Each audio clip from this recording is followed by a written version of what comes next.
Classification and filing system can actually define as a system that is systematic and organized, which is to arrange the documents and records to ease the process of retrieval later. Next, as you guys can see, there are some equipment that we use in classification and filing to manage the documents or records, such as file classification, RUC, bank cams, cabinets, box, and more. Next, the objectives of classification and filing system. First is to collect the documents. The documents is actually need to be collected at different places to make sure that it can be preserved perfectly.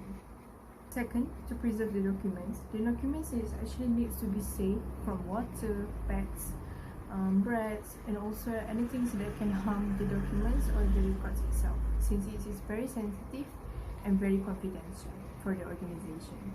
Last but not least, to give confidence in work, having a good classification and filing system can actually bring velocity to the work, since it can be done quickly without wasting time for the staff.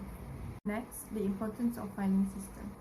Firstly, the filing system can actually make to keep the document safe. It is because the document is placed at a specific place that is suitable for the documents to be located at. Second, classification and filing system is also important to upgrade the efficiency. This is because the documents can be sorted organizedly and easily, which can make the process of retrieval become easier and not taking most of the time. Last but not least, the importance of classification and filing system is to reduce the cost, which is all the unneeded documents or records need to be disposed to avoid from taking more spaces or storages. So with this, we can reduce the cost and minimize the space that are available in the organization. So I will explain the impact of improper classification and filing system to organization. The filing system is a process that involves an orderly process of sorting, classifying, and indexing files where it aims to enable files to be reaccessed when they are needed. Thus, a good record management in an organization is very crucial because it is the yardstick of the business. Without it, the organization is bound to experience adverse problems that can threaten it. The impact of improper classification and filing system on an organization can be devastating. The following are the adverse results on the organization if it does not adopt proper filing system.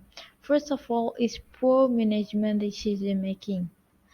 Based on the solid records, management choices are taken. This implies that a proper file system will enable business to locate the document required quickly. Without the appropriate filing system, a company risks making judgments that may lead them to disaster, misconduct, and poor management. Next is deteriorate efficiency. Not having a proper file system will slow down the filing of files. This is because it will confuse the files created due to not being placed with the correct names or date. As a result, the job will be unproductive because of not having the time finding the correct files out of the thousand files created.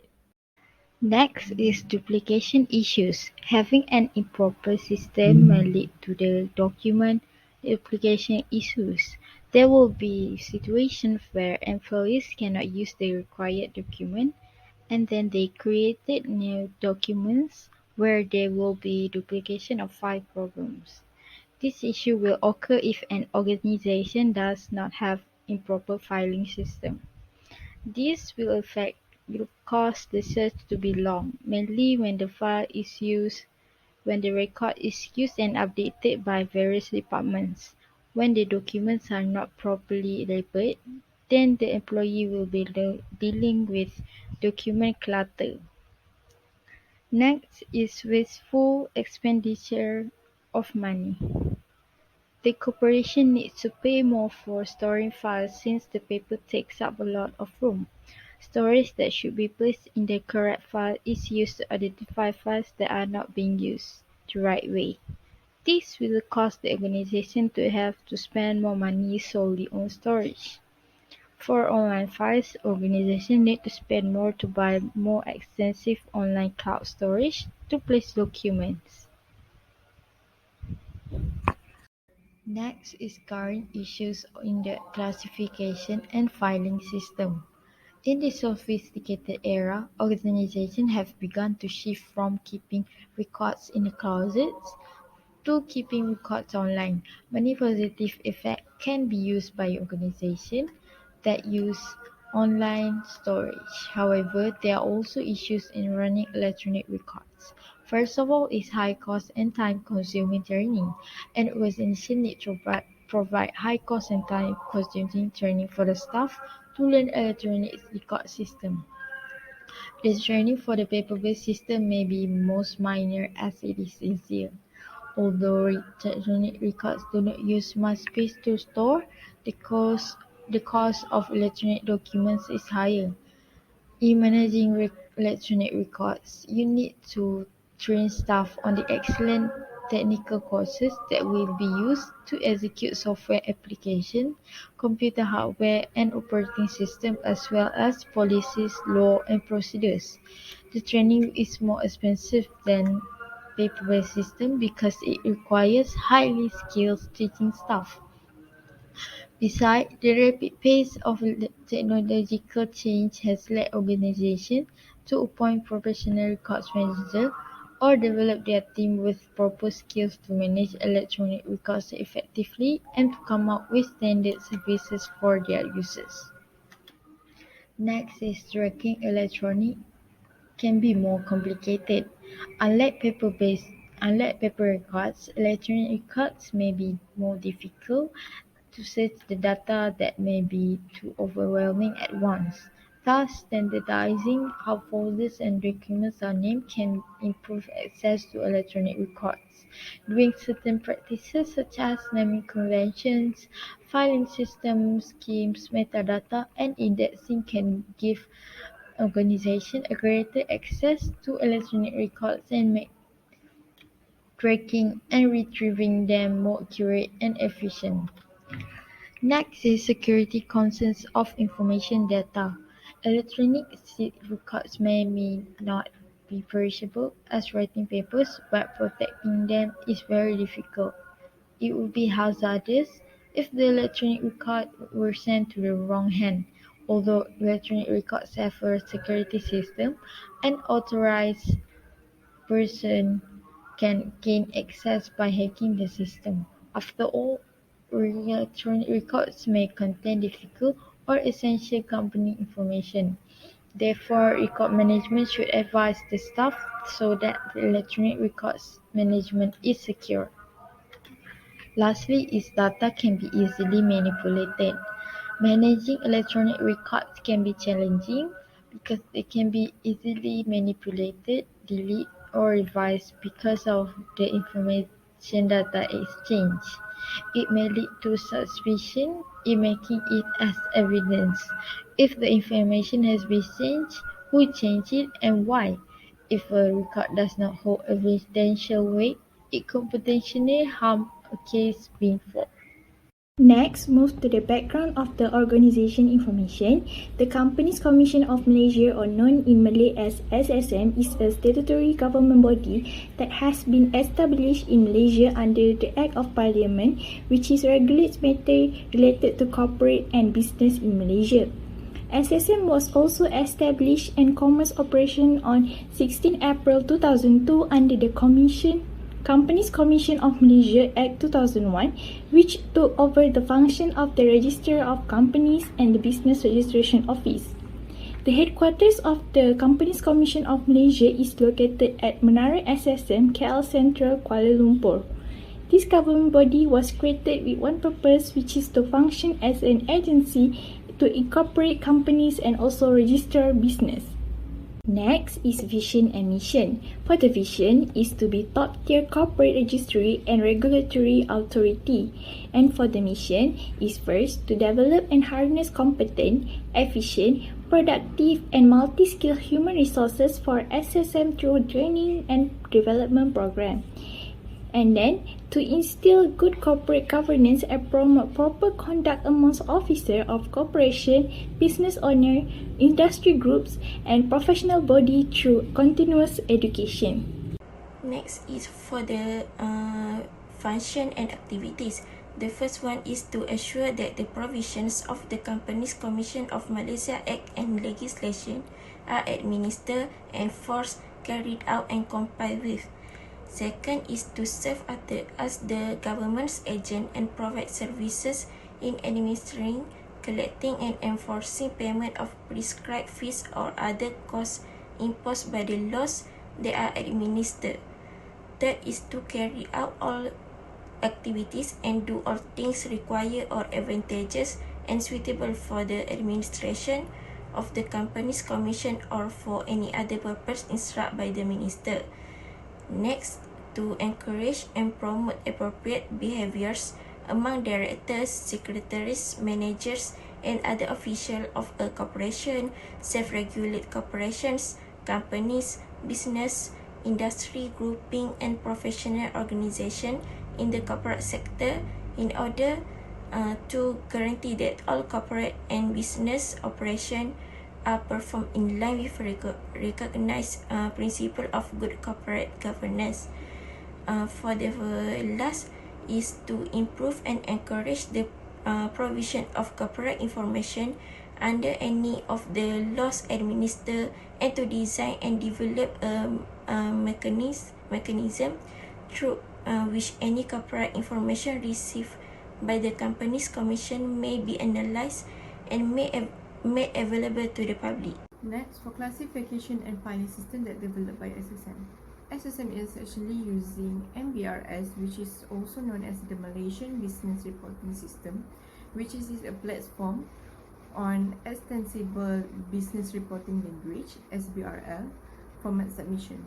Suruhan Zahir Syarikat Malaysia SSM introduced this digital platform during 2018. In this platform, the person who is required to file is all business with Malaysian corporate structures that are required to send their yearly statutory financial statements to SSM, which will now have to do digitally in SBRL format. So all the submission were made in non-digital formats and completed in person at certain SSM office. Next is type of filing.